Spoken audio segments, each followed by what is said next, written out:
You are motivated to do a lot of things without you being consciously aware of that motivation.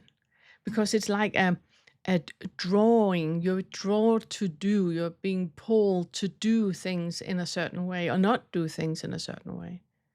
And that is identification, because there needs to be someone in there that can do right or do wrong. Um, when we then put the floodlight on it, we are not judging at all what it is that we are becoming aware of. We're just becoming aware of it. So you might see that, oh, wow, I have this motivation for, I want everybody to like me. I want everybody to think that I'm a great person. There's an underlying motivation in that. And normally it is part of a pattern that was created in you between the second trimester to 3 years old. That is where your HPA axis in the brain and your entire nervous system is created, where the fight, flight, freeze, or please is created. And from 3 years to 7 years is when your personality is created. And if there has been issues there, if your feeling of survival has in any way been threatened, you have learned to adapt to survive in that very certain circumstances that you were raised in. And that is all the causes and conditions. The person that is sitting here and listening to this video right now, you were not created in a vacuum. You were created by everything around you and by everything around you where that was created as well. So if, for example, you think of your childhood and you blame your parents for something they did or something they didn't do, there's identification in that. And I'm not saying that you shouldn't, make yourself safe and withdraw from relationships that are not beneficial for you or anything. I'm not saying anything like that. It's not in that boat that I'm talking about at all. I'm just talking about you becoming aware of that underlying motivating factor that you have in you. Why is it important for you that people like you? Is it even within your grasp to make people like you?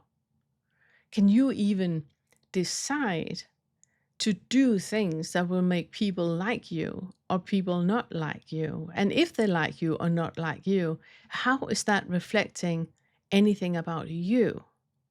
Isn't it reflecting something about their values and their ethics and their morals and what they thought you did or said? Isn't it more reflective of them if they like you or not like you? So how is that even within your grasp? So looking at that, putting a floodlight to that, and then again asking further, who is that I that you are trying to defend or maintain? What is it that you think will happen if people like you or do not like you? How is that reflecting anything about anything? All of this, everything that you perceive as reality, all of it is made up.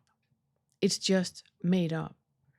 Your role in society is made up. Your identification with your gender is made up. The identification with your age, with your name, with your social status, with your education, all of that, everything you tie into that, it's just made up. And it's made up of that reflection of your own underlying beliefs into a reflection into other people, what you think they think about you and your accomplishments.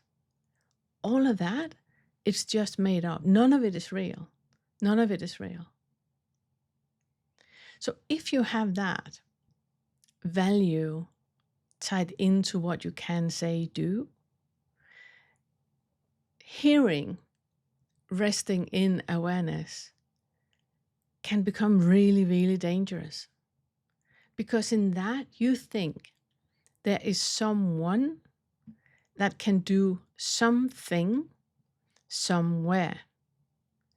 And that resting in awareness is just going to maintain that toxic starting point that you have that is telling you that you are inadequate, for example, or that you are fearful, or that you are full of guilt or shame. It's just maintaining that instead of really helping you to see through the entire delusion of all of it, because all of it is just made up.